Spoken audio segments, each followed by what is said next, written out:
আসসালামু আলাইকুম বন্ধুরা, সবাই কেমন আছেন? আমার কিচেন থেকে আজকে আপনাদের সাথে আরও একটা রেসিপি শেয়ার করব। এই রেসিপির নাম হলো রেশমি কিমা ফ্রাই। এখানে প্রায় হাড় ছাড়া গরুর মাংস নিয়ে নিয়েছি 700 গ্রাম। দিয়ে দিলাম ধনে ও পুদিনা পাতা, কাঁচামরিচ, পেঁয়াজ, টমেটো আর দিয়ে দিলাম দুটো ছোট সাইজের কাঁচা আলু। পরিমাণ মতো লবণ দিয়ে সবগুলো উপকরণগুলোকে ভালো করে গ্রাইন্ড করে নেব।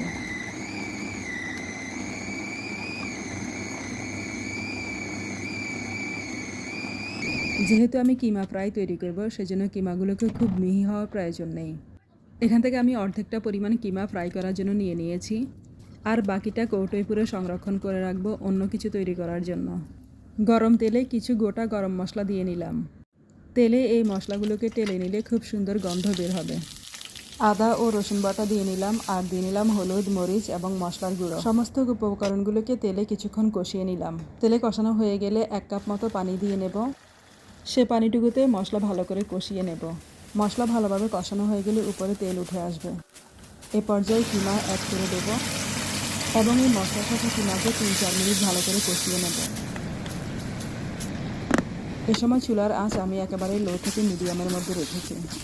ঢাকনা দিয়ে কিমাগুলোকে ভালো করে কষিয়ে নেব। এখানে আর কোনো বাড়তি পানি অ্যাড করব না।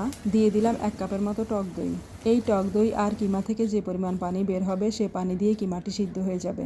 ধনেপাতা, পুদিনা পাতা আগেই দিয়ে নিয়েছি, তাই এ পর্যায়ে আর কোনো কিছু অ্যাড করলাম না। আমার রান্না শেষ, এখন পরিবেশন করে নিলাম।